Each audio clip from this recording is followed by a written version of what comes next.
Boa noite, meus irmãos, que o Senhor Jesus traga clareza para nossa mente nessa noite e que o Espírito Santo aplique a mensagem em cada um de nós. Nós somos, de alguma forma, atraídos pelo espetacular. Eu tenho na minha memória, quando eu era, assim, pré-adolescente, hoje ninguém faz mais isso, né? Mas 12, 13 anos, meu pai me deixava ir no centro da cidade comprar algumas coisas. Hoje nenhum pai de bom senso vai deixar seu filho fazer uma empreitada dessa de ir no centro da cidade. Mas de vez em quando meu pai e minha mãe deixavam. E às vezes eu passava ali perto da Praça Joaquim Nabuco, onde tinha um cinema chamado Moderno, e onde do outro lado tinha uma livraria evangélica muito antiga. E nessa praça, às vezes, algumas pessoas, geralmente homens, faziam coisas ali extraordinárias, como andar numa bicicleta de 2 metros e pouco de altura. E um dia desse, que eu estava na cidade, eu vi aquela multidão de gente na praça, e eu disse, eu vou ver o que está fazendo lá.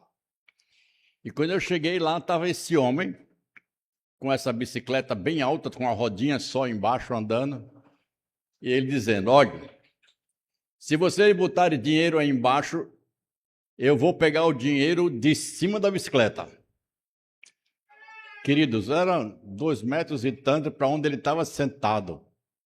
Eu disse, como é que esse cara vai pegar o dinheiro embaixo? Não tem como. Não tem como dele pegar o dinheiro. Eu disse, você está vendo aí? Você não acredita? Bote o dinheiro aí que eu vou pegar. Aí começaram a botar algum dinheiro, botaram algum dinheiro, botou, eu era liso, não botei nada. E aí, quando tinha algum dinheiro, ele disse, vai ser agora. Aí ele começou a rodar ao redor do dinheiro, rodou, fez um malabarismo, aí desceu, botou a bicicleta deitada assim, subiu na bicicleta e pegou o dinheiro. Em outras palavras, ele estava em cima da bicicleta, só não estava lá em cima. Mas ele subiu na estrutura da bicicleta. E todo mundo ficou olhando para ele assim com uma cara de... ele fez o que tinha dito, mas algo chamou a atenção, porque era algo que ele propunha não natural. Mesmo que aí tinha um pouco de enganação, ou de que nós dizemos, né, de propaganda enganosa. Agora imaginem vocês o que estava acontecendo com a igreja do primeiro século. Alguns homens estavam curando, e tem, pelo menos, no texto que nós vamos ler nessa noite, ele já aparece 4 vezes a expressão de que muitos sinais eram feitos pelas mãos dos apóstolos. Lucas não deixa de ressaltar que isso estava acontecendo e, portanto, estava na mente das pessoas com as quais ele levantou os históricos, o registro dos fatos que estão no livro de Atos. E começou, vocês estão lembrando, quando Lucas dá uma citação mais específica daquele homem que é curado lá no templo. Um caso bem específico, mas ele não foi o único. Isso começou a acontecer.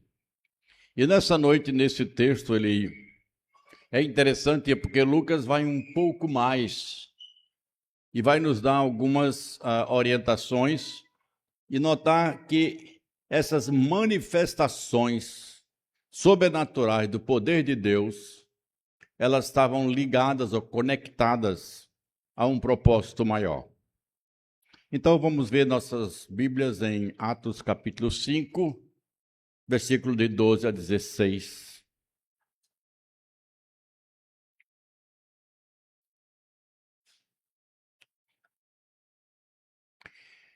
Esse relato ele sucede um evento que foi anunciado domingo passado pelo pastor Daniel, que foi o caso de Ananias e Safira, em que este casal morreu sendo disciplinado por Deus por terem agido de uma forma ilusória para com a igreja, dando a eles um desejo de ter prestígio sem ter e mentindo ao Senhor.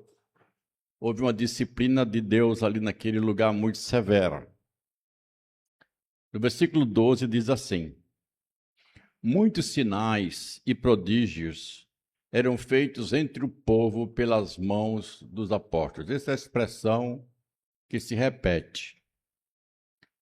E todos costumavam se reunir de comum acordo no pórtico de Salomão. Esse pórtico de Salomão é a mesma entrada da Porta Formosa, onde se deu a cura daquele homem que era paralítico. É o mesmo lugar. Mas dos restantes, ninguém ousava juntar-se a eles. Porém, o povo tinha grande admiração por eles e aumentava sempre mais o número de crentes no Senhor. Uma multidão de homens e mulheres, a ponto de levarem os enfermos até pelas ruas e colocarem sob leitos e macas, para que, ao passar Pedro, ao menos a sua sombra se projetasse sobre alguns deles. Vinham também muita gente das cidades vizinhas de Jerusalém, levando doentes e atormentados de espírito, e todos eram curados. Antes de eu entrar nesta explicação para vocês, essa ênfase de Lucas ao falar de sinais e milagres, que para nós soa como algo sobrenatural, é bom lembrar que isso está nada mais, nada menos ligado à realidade do reino de Deus que chegou. Ou seja, essas ações que Deus permitia pelo seu poder serem feitas, curas diversas e diversos outros milagres pela mão dos apóstolos, e nós vamos ver que isso acontecia também pela mão de outras pessoas. Mais na frente, você vai ver que Filipe era um diácono, e isso também acontecia por meio dele e de outros também. Isso era uma forma de o povo ver duas coisas sempre conectadas à ideia de reino de Deus. Todos os efeitos do pecado, queridos, serão eliminados totalmente no reino de Deus. Porque naquilo que Deus irá um dia trazer completamente para o seu povo, não haverá mais presença do pecado. Logo, o livro do Apocalipse diz: não tem choro, não tem luto, não tem tristeza, não tem depressão, não tem enfermidade, não tem acidente, não tem roubo, não tem nada dessas coisas. Isso acabou. E quando Jesus Cristo chegou, ele chegou com uma mensagem: é chegado entre vós o reino de Deus. E é por isso que Jesus Cristo curava todas as sortes de doenças e de pessoas que tinham influência do reino de trevas. Ele revertia tudo aquilo ali para que nós pudéssemos ter uma, digamos assim, uma amostra primeira ou uma amostra antecipada do que será o reino de Deus. E os apóstolos estavam fazendo justamente isso com a igreja. Mas para nós, Isso é algo que nós abrimos a boca e dizemos: uau, é fenomenal. Nós ficamos surpresos com essas coisas. Então, entendam sempre isso como manifestação do reino de Deus e um credenciamento de que esses apóstolos eram os continuadores desta obra do reino de Deus que pela igreja chegou e continua marcando e fazendo a sua presença no mundo onde tem pecado. É por isso que a igreja é diferente. É por isso que Jesus Cristo disse que nós somos sal, nós somos luz do mundo. Por mais escuro que esteja um local, você acende alguma coisa, não vai haver nenhuma mistura da luz com as trevas. A luz continua luz. A mesma coisa o sal, ele é notado pela presença, pela boa dosagem ou pelo excesso. Sal sempre influencia, sal sempre salga. E se ele não fizer para isso, se ele deixar de ter esse elemento, deixar de ser este elemento influenciador, ele deixa de ser sal. Isso posto e entendendo, nós temos alguns textos aqui que nos trazem um pouco de dificuldade para a gente compreender e fazer a interpretação adequada deles. Então, isso começa logo no versículo de número 13, quando ele diz: mas dos restantes. Quem é esses restantes? E diz também que desses restantes, ninguém ousava juntar-se a eles. Quem é esse eles? Então, algumas questões são colocadas aqui, e nós temos pelo menos duas possibilidades de interpretação. Ambas apresentam força e, ao mesmo tempo, fraqueza em alguns pontos. E eu quero que vocês entendam um pouquinho disso para podermos extrair para nós algumas lições, não é? É muito importante a gente entender que esse relato de Lucas se dá depois do que aconteceu com Ananias e Safira. Veja o versículo de número 11. É o final do que aconteceu com Ananias e Safira. E diz assim: e sobreveio grande temor a toda a igreja e a todos aqueles que ouviram falar destes acontecimentos. A primeira interpretação que nós temos aqui é que a disciplina que veio sobre Ananias e Safira causou muito medo nas pessoas. Assim, rapaz, se a gente for dessa turma que chama do caminho, essa turma da igreja, bobeou, morreu. Então começou-se a colocar a expressão de que o pensamento de que a igreja ou os cristãos, aqueles irmãos que não haviam sido chamados de cristãos, eles eram chamados mais de crentes, e eu vou trabalhar um pouquinho sobre isso. Aquelas pessoas tinham um padrão tão elevado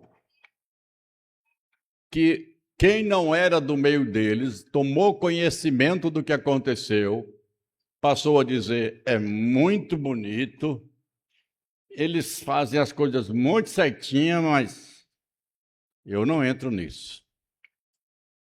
Ou melhor dizendo, eu não ouso entrar para este grupo aí. Essa é a primeira interpretação.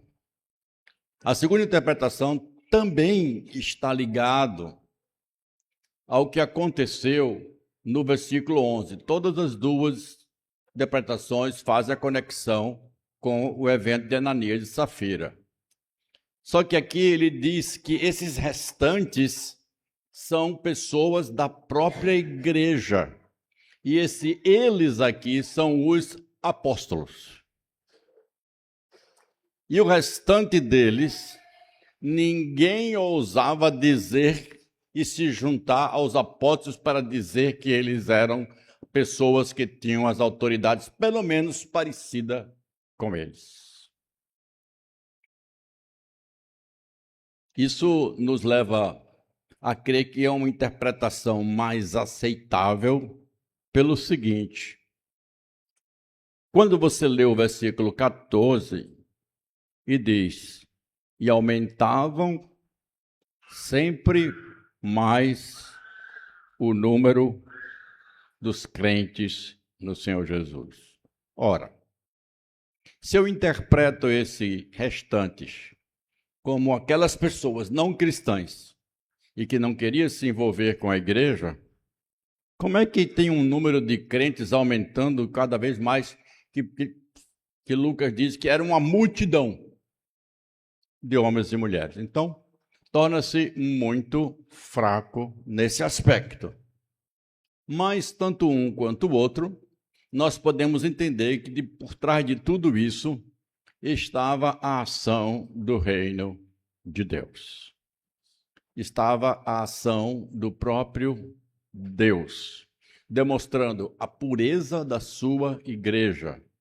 A gente poderia descer mais detalhes sobre disciplina na igreja, mas não é o foco principal desse texto. Mas eu quero que você entenda que a disciplina na igreja é dada nas Escrituras para manter o alto caráter da igreja em busca de imitar a Cristo. Então, a disciplina não é punição, lembrem disso, é correção. Mas em algumas situações, o Espírito de Deus, pela igreja e pela liderança da igreja, é levado a tomar decisões que não são as desejáveis para manter a busca pela santidade, beleza e pureza moral e espiritual da igreja. Entendendo isso, nós podemos fazer uma conexão entre o versículo 12 e o versículo 14. No versículo 12 diz, todos costumavam se reunir. Nós estamos fazendo aqui a reunião comunitária da igreja no templo. Eles não eram ainda proibidos de se reunir e por isso eles estavam comunitariamente num determinado lugar. Eles concordaram, olha, nosso local de reunião vai ser lá na Porta Formosa. Que horário? Não está dito aqui, mas talvez no final de tarde, no horário da oração da tarde, que era às 3 horas da tarde. Lembre que os judeus oravam às 6 da manhã, ao meio-dia, às 3 da tarde. Eles tinham esses 3 horários de oração. E nós encontramos eles dizendo que tinham uma reunião neste horário. Qual era a frequência? Diária. E quando a gente pensa nesse encontro comunitário da igreja, me faz lembrar uma outra coisa. Eu passei o tempo da minha infância num bairro chamado Campo Grande, na cidade do Recife. E relativamente perto da minha casa, tinha uma igreja que ficava ali na estrada de Belém, com a estrada de Belém. E todo dia, no final da tarde, conseguimos ouvir da nossa casa o sino. Bem, bem, bem, bem. E a gente ouvia aquele sino até um belo dia eu perguntar para a minha mãe, mãe, o que é isso? E ela disse, olha, é a igreja dizendo que a reunião dos católicos vai começar. Todo dia. E aquilo, de alguma forma, ficou gravado na minha cabeça, porque eu, como filho de pastor, né, estava acostumado a ir para a igreja no máximo 2 vezes durante a semana. E eles se reuniam todo dia. E aí a gente fica perguntando, será que um dia é suficiente para nós? Ontem eu assisti um palestrante um palestrante inglês falando sobre esse texto que eu ia pregar hoje aqui. E ele estava dizendo que o que está acontecendo hoje em dia são crentes mal nutridos que acham que ouvir a palavra uma vez por semana lhe dá o alimento necessário para passar 6 dias de jejum. Resultados são crentes altamente frágeis, incapazes de por si só se alimentarem. Queridos, parece que o tempo que nós estamos vivendo hoje, ele quase que nos proíbe vir mais uma vez à igreja.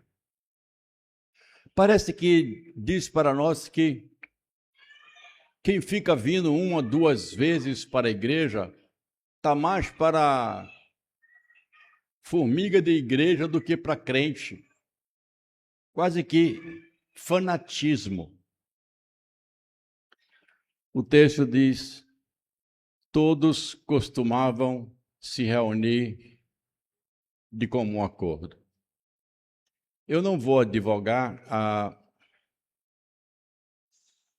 a necessidade de que todos os dias você esteja na igreja. Aliás, se eu fizesse isso, teria alguns dias que provavelmente eu estaria sozinho aqui. Mas a proposta não é uma liderança que se dispõe a estar junto e ensinar, mas o texto diz, é de comum acordo eles faziam isso para se reunir. E esse comum acordo, existe um valor muito grande, que é o valor da comunhão.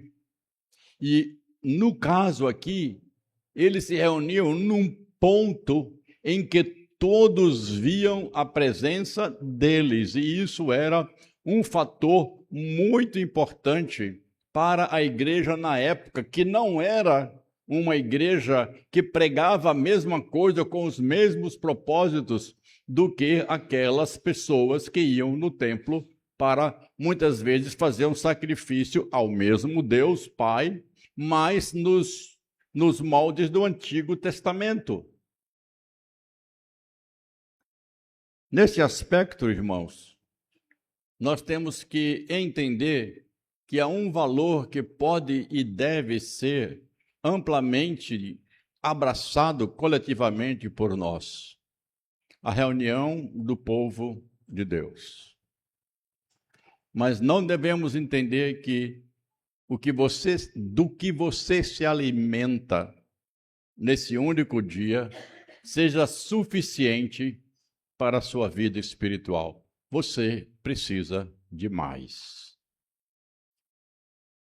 Você deve investir em mais. Portanto, a pergunta que fica para nós e que temos que responder é: e o tempo de hoje? O que devemos fazer? Devemos continuar com essa prática de um só? Ou devemos abrir? Tem alguma igreja evangélica que se reúne todo dia? Tem. Geralmente a Igreja Assembleia de Deus, ela tem reuniões praticamente todos os dias. E tem em horários que você não pode nem imaginar, 2 da tarde, às vezes 4 da tarde, às vezes 6 da tarde. A Igreja Universal do Reino de Deus, neopentecostal, abre de manhã, abre de tarde, todos os dias. Mas simplesmente abrir e ter reunião, esta é a solução? É esta a proposta do texto? Não, não é. Então eu não posso pegar um item aqui, desconectá-lo do que estava acontecendo e transformar isso numa proposta doutrinária. Haviam duas formas, irmão, duas coisas que estavam acontecendo naquela igreja e que o Espírito de Deus estava usando grandemente para a conversão de pessoas. E aí a gente vai entender o porquê esta estratégia, e depois ela vai deixar de ser a estratégia permitida por Deus.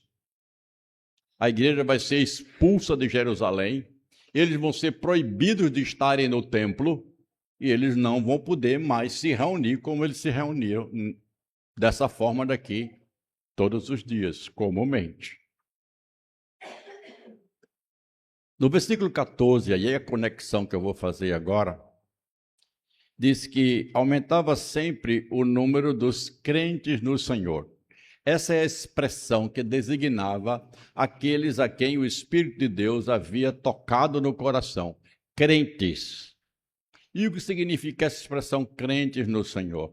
Lembre, os judeus haviam pago para os soldados e para pessoas difundirem entre o povo que os discípulos roubaram o corpo de Jesus e que ele não havia ressuscitado, para negarem isto. Então, os crentes em Jesus eram aqueles que criam, eles acreditavam que Jesus Cristo ressuscitou, que Jesus Cristo era o Messias, que Jesus Cristo morreu na cruz para pagar os pecados, que Jesus Cristo estava presente na sua igreja, que Jesus Cristo prometeu que voltaria para buscar o seu povo e que as suas vidas foram transformadas. As pessoas que criam nisso e tendo os seus pecados perdoados eram chamados de crentes. Então, é um bom nome. Mas lembrando sempre que isso não deve ser associado muito com um conceito que se difundiu aqui no Brasil, principalmente quando diz assim, a lei do crente. Já ouviu falar nisso, né? Você segue a lei do crente, é? E geralmente quando uma pessoa tem essa ideia na cabeça, é um conjunto de regras de não pode, não pode, não pode, não pode, não pode, não pode, não pode. Aquilo é lei de crente.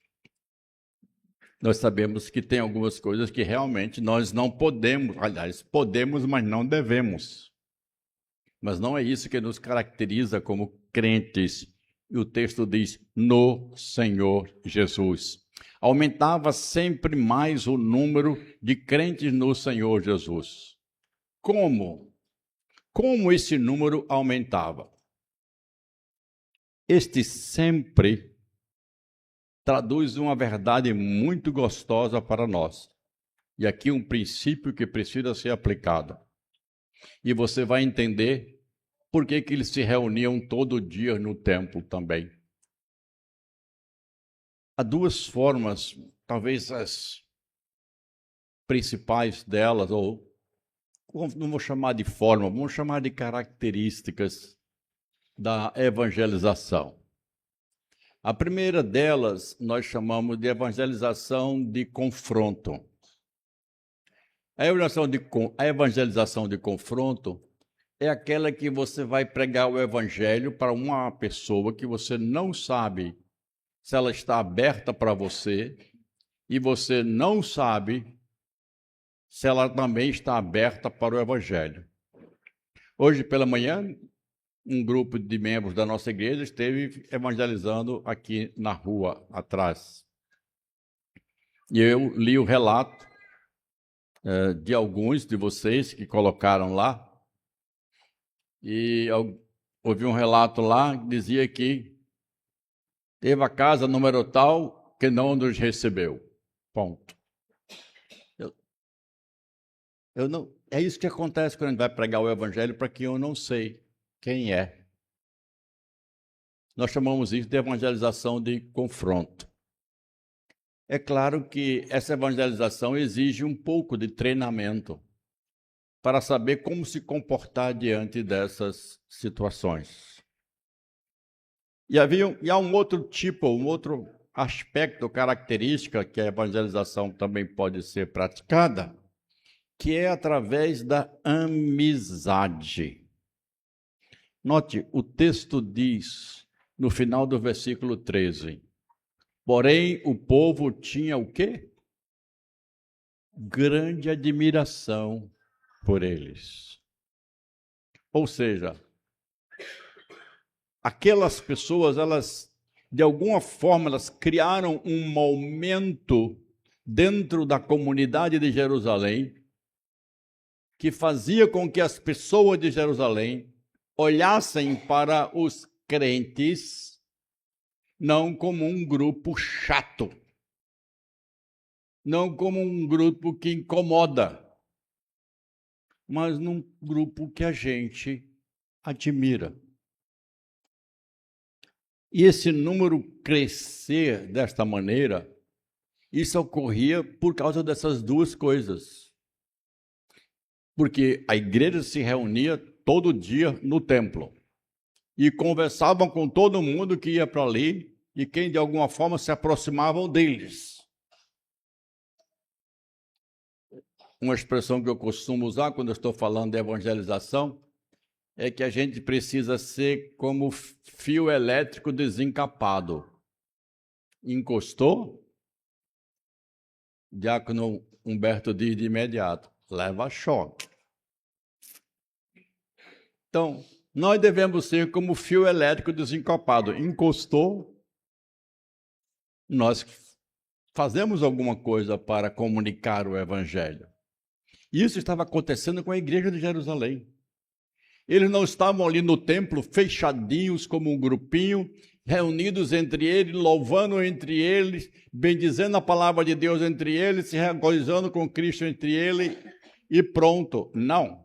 Eles estavam ali adorando e não estavam pactuando com aquilo ou com a proposta de ministração religiosa dos judeus, que ainda levavam para o templo sacrifícios. Eles estavam ali com a proposta de falar que o sacrifício agora havia sido totalmente substituído por Jesus Cristo. E eles faziam isso diariamente. Mas também eles faziam isso com vizinhos e com parentes. Irmãos, resultado, isso aqui aparece como uma ênfase de Lucas lá em Atos, capítulo 2, versículo 45 a 47, quando você vai ver a igreja crescendo, e no final do texto lá de Atos 2, diz assim, e o Senhor aumentava todos os dias o número dos que iam sendo salvos. E aqui diz que aumentava sempre. É a mesma expressão para dizer, olha, continua, a igreja continua crescendo. E aqui vem uma pergunta muito séria. Estamos crescendo sempre? Você é uma dessas pessoas que é responsável pelo crescimento da sua igreja? E a pergunta é essa: se essa igreja crescesse dependendo do que você faz para a evangelização, vou melhorar a pergunta. Se todos da igreja passassem a agir na evangelização como você age, o que aconteceria com a nossa igreja, a missão? Estaria crescendo? Quem já ouviu de Jesus pela sua boca, pelo seu testemunho, este ano, este mês, esta semana? A Igreja de Jerusalém nos dá um exemplo de que esta ordem não é para ser colocada numa gaveta. Porque se não há quem pregue, não há pessoas ouvindo o Evangelho. E se alguém não ouve o Evangelho, não há conversão. Porque debaixo do céu nenhum outro nome é dado pelo qual importa que nós sejamos salvos. Não tem como. Ou a gente anuncia, ou isso não acontece. E é por isso que o apóstolo Paulo, no capítulo 10 de Romanos, diz, olha, Os pés de quem prega o evangelho são pés formosos. São pessoas interessadas em fazer Cristo Jesus conhecido. E agora chegamos no versículo 15. Esse é um versículo que a gente tem que parar um pouquinho nele. Mas temos que entender por que essas coisas estavam aqui e o que estava acontecendo de fato. O Senhor aumentava o número de homens e mulheres, então tanto os homens quanto as mulheres estavam atuantes no processo de testemunhar de Jesus, e diz assim, a ponto de levarem os enfermos até pelas ruas e os colocarem em leitos e macas, para que, ao passar Pedro, ao menos a sua sombra se projetasse sobre alguns deles. A pergunta que não quer calar aqui é, a sombra de Pedro curava ou não curava? Essa é a questão. Mas antes de a gente entender isso aqui, aquilo que nós vimos no começo, da manifestação do poder de Deus, do reino de Deus através da igreja, havia tomado proporções gigantescas na cidade. Olha, tem homens aí, crentes em Jesus, que eles estão curando. Isso espalhou-se pela cidade, isso se espalhou por todos os lugares. A Bíblia diz que traziam enfermos e colocavam-os na rua. A pergunta é, por que não levavam para o templo onde eles estavam? Por que está na rua? Primeira coisa. Porque os religiosos, líderes do templo, não permitiam que nenhum doente, coxo ou aleijado entrasse dentro do templo. Eles se baseavam naquela perspectiva de que o animal doente, coxo, cego, não podia entrar ou ser dado para adoração. Então, o adorador que também fosse desta maneira, não poderia entrar. Tanto é que vocês verem o cego, ele fica do lado de fora, na porta. Ele não está na parte de dentro. Então, eles levavam para as ruas. E há uma diferenciação interessante que passa batido quando você lê. Colocarem sobre leitos e macas. O que é leito? Por que essa leito e macas? Para a gente fica pensando que é maca de hospital. Não. Isso aqui leito é uma estrutura boa, confortável, digamos assim, que um rico usava. E maca, coitadinho, era madeirinha com o tecidozinho e o fulano lá dentro. Em outras palavras, vinha gente rica e vinha gente pobre no meio da rua. Mas isso não responde à nossa pergunta. Pedro foi curado ou não foi curado? Irmãos, há dois grupos de pessoas muito sérias, muito respeitadas na interpretação das Escrituras, e que uns defendem um lado, outros defendem o outro. Eu fiquei no meio. E se tem meio? Tem. Se Deus quisesse que a sombra de Pedro curasse, curou. Se Deus não queria que a sombra de Pedro não curasse, não curou. Mas quais os argumentos de um e de outro? Não é uma questão da gente gastar muito tempo, porque o que foca aqui eu vou deixar para o final, para ser isso que fique na cabeça da gente. Alguns dizem que, bom, de fato, a sombra de Pedro curava, porque no versículo 16 diz assim, e todos eram curados. Então, a sombra de Pedro curava. Os outros diziam, não, o texto fala de duas coisas diferentes. O povo pensava que levando para que Pedro, de alguma forma, a sombra passasse nele, eles pensavam que, não tendo possibilidade de chegar até Pedro, que isso não era uma possibilidade de todos eles imaginaram que, pelo menos chegando perto de Pedro, com a intenção de ser curado, bastava se a sombra tocasse neles. E eles dizem, não há no texto dizendo para que a sombra de Pedro projetasse sobre alguns deles e os curasse. Não existe isso no texto. E esses autores, esses comentaristas dizem assim, se a sombra de Pedro de fato curasse, você não acha que Lucas teria registrado isso? Um fato tão surpreendente como esse? E deixado assim, bom, de um jeito ou de outro, nós estamos vendo o agir do poder de Deus.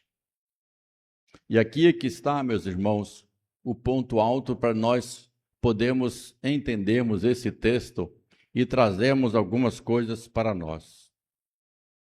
O Evangelho é poder de Deus e continua sendo poder de Deus para a salvação. As curas não eram o objetivo em si.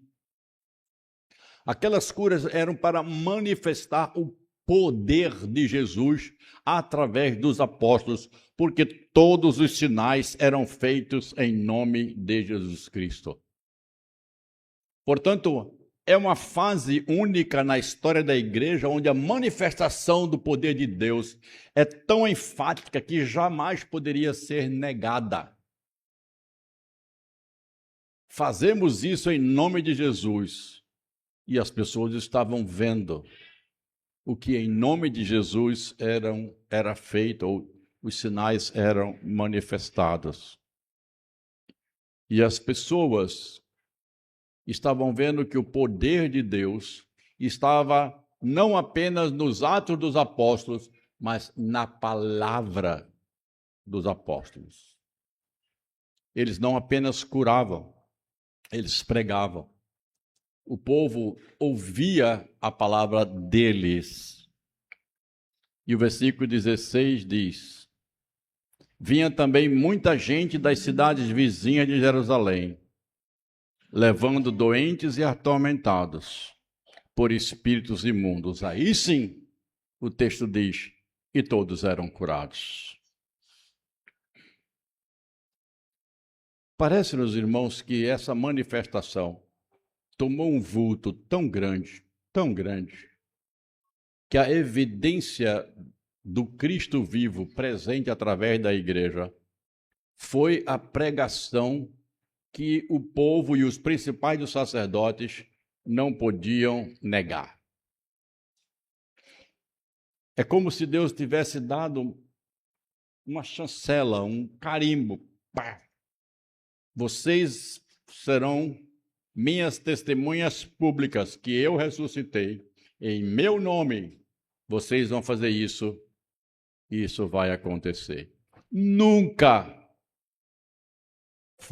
tirando a pessoa de Jesus, nunca em toda a história de Israel e em toda a história da igreja até hoje, tirando, como eu disse, a pessoa de Jesus, fato como esse se repetiu.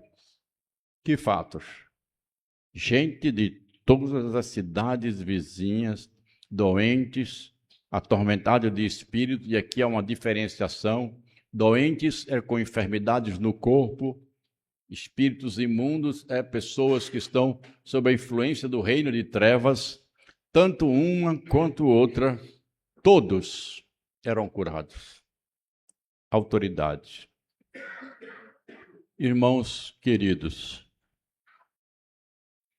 Deus deu uma demonstração que não pode ser de forma nenhuma contestada, do seu poder, da sua glória, através dos discípulos, como nunca aconteceu na história do mundo. E o objetivo de Deus foi estabelecer a sua igreja. E olha, queridos, esse impacto chegou até nós. Essa igreja militante, atuante no mundo, continua agindo de múltiplas maneiras. Eu vou terminar com um relato de uma história verídica de um missionário que chegou numa tribo que não conhecia nada de metal. E ele foi falar da crucificação de Jesus e como ele vai dizer que foi pregado com pregos. Se aqueles homens ali daquela tribo não conheciam metal. Então ele usou uma expressão que era de um graveto pontiagudo. E quando ele disse que o que aconteceu com aquele graveto pontiagudo e Jesus, os índios foram se retirando da pregação, foram se retirando. E depois ele ficou sem saber o que tinha acontecido e disse, o que aconteceu? Ele disse, é porque o Senhor falou uma mentira. Um graveto pontiagudo pode furar uma pessoa, mas jamais pode pregar ela ou pregá-la em uma outra madeira. Vai quebrar. Não tem como alguém ficar pendurado num pedaço de madeira na outra. Não tem como. E aquele missionário disse, Senhor, como eu vou mostrar para esse povo que o Senhor foi pregado na cruz com pregos? E ele orou a Deus por uma coisa incomum. Senhor, eu preciso de um prego. Como numa tribo ele vai ter um prego? Naquela noite, depois da sua oração, a esposa resolveu preparar uma macarronada. E no depósito que tinha o extrato de tomate, quando ela colocou o extrato de tomate dentro da vasilha que estava fazendo o macarrão, ela ouviu um barulho. E ela pegou, olhou, era um prego. Chamou o marido e disse, olha o que eu achei dentro do depósito, dentro do frasco, sei lá, de plástico, que estava dentro do extrato de tomate. Esse prego.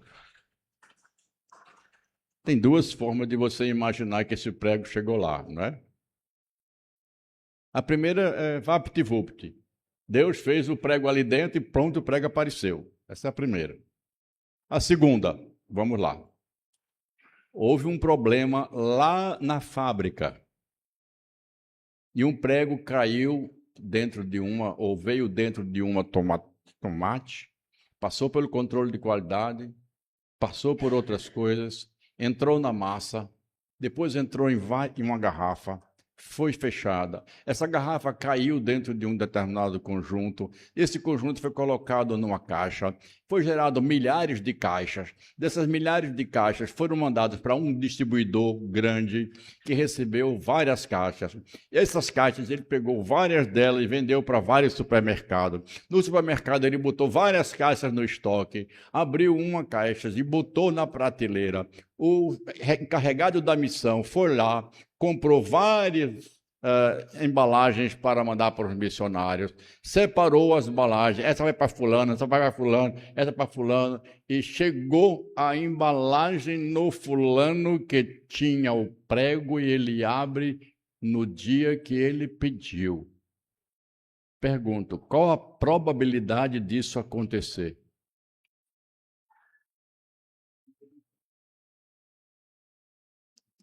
É 1 em milhões de um negócio desse acontecer. Portanto, a providência de Deus faz coisas desse tipo. E com esse prego na mão, ele disse, olha, o Deus que eu falei para vocês me mandou um prego. Foi com isso aqui que ele foi pregado na cruz e deu para eles passarem, sentirem, colocarem na mão, verem a relação dele com a madeira. E foi a partir daí que o Evangelho de Deus foi compreendido com aquele povo. O prego.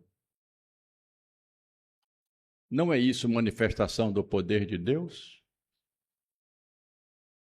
Vou lhe contar uma outra história muito interessante. Um missionário também foi pregar numa tribo canibal. E essa tribo acreditava que quando ela comia os miolos do inimigo, eles passavam a ter o conhecimento do inimigo. E aquela tribo começou a ver muita sabedoria no missionário. E eles acertaram, naquela noite, de comer os miolos do missionário. Matar e comer. Eu vou adquirir esses conhecimentos que ele tem. Naquela noite, a esposa fez macarronada. E ela botou a macarronada no fogo e se entreteve com alguma coisa e ela perdeu o ponto da macarronada. Ela não ficou soltinha. A macarronada grudou. A senhora ajustou a macarronada e botou dentro de um pote para ela não se esfacelar, já que ela grudou e ficou meio arredondada. Os índios olharam na porta e fugiram. Depois ele soube que, quando os índios olharam na porta e viram aquele bolo de macarrão grudado, eles disseram: este homem também come miolos. E se ele já vem para a gente com miolos comidos, ele sabe muito bem o que a gente está para fazer. Poder de Deus. Foi isso que livrou aquele homem de ser morto com a sua esposa naquele dia. Irmãos, a lista é grande do que Deus pode fazer e continua fazendo através da sua igreja. Quando a gente prega o evangelho a uma pessoa e ela se converte, isso já é um milagre, irmão. É manifestação do poder de Deus para uma pessoa que crê. Portanto, nós não devemos olhar para a igreja de Jerusalém e dizer, nunca chegaremos aí. Ela teve o seu lugar na história como comunidade catalisadora do agir soberano de Deus na história e que Jesus deixou claro para toda a humanidade, eu estou vivo e ajo através da minha igreja. Por isso, tantas coisas aconteciam na igreja de Jerusalém, mas fica o princípio. A responsabilidade deles que tinham de anunciar o evangelho é a mesma responsabilidade que nós temos. E o Senhor Jesus Cristo disse, olha, eu vou derramar sobre vocês o meu Espírito. Para quê? Para que vocês tenham poder para testemunhar. Saiam hoje à noite daqui com uma verdade na sua cabeça. Pregar o evangelho não é simplesmente dizer uma notícia para outra pessoa. Quem prega o evangelho, prega pelo poder de Deus. Deus coloca poder em você quando você prega o evangelho, para que a palavra que você fala, para que o testemunho que você dá de vida, isso impacte a pessoa. Portanto, tenha ousadia. Não se cale. A igreja vai crescer, não por um evento de final de mês. Nós não devemos, de forma nenhuma, abandonar essa ideia de evangelização para a comunidade próxima. Mas nós precisamos crescer sempre, através de você, das pessoas que se relacionam com você, das pessoas que você tem a oportunidade de falar do Evangelho. Pense, haja, confie. Há poder do Espírito de Deus em você para fazer essas coisas. Amém? Vamos curvar nossas cabeças. Eu gostaria que você fizesse uma oração pessoal, prática. Que você reconhecesse que o poder de Deus em Cristo atuou em você já.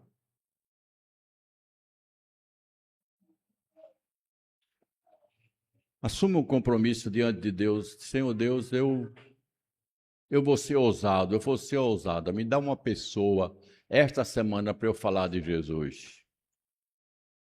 Peça isso para Deus. O que eu vou falar, pastor? Fale do que Cristo fez em você, se você não sabe ainda.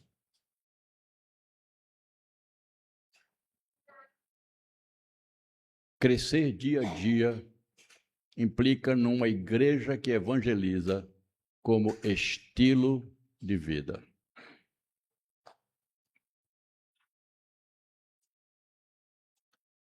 Senhor Deus, tu ouvistes a oração do teu povo que foi feita aqui nesse lugar de reunião.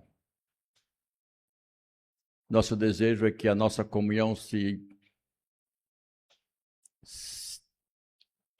torne tão forte ao ponto de não nos fecharmos para dentro de nós mesmos e entendermos que esta unidade que nos dás é para, através dessa nossa concordância em Cristo, podemos alcançar mais pessoas.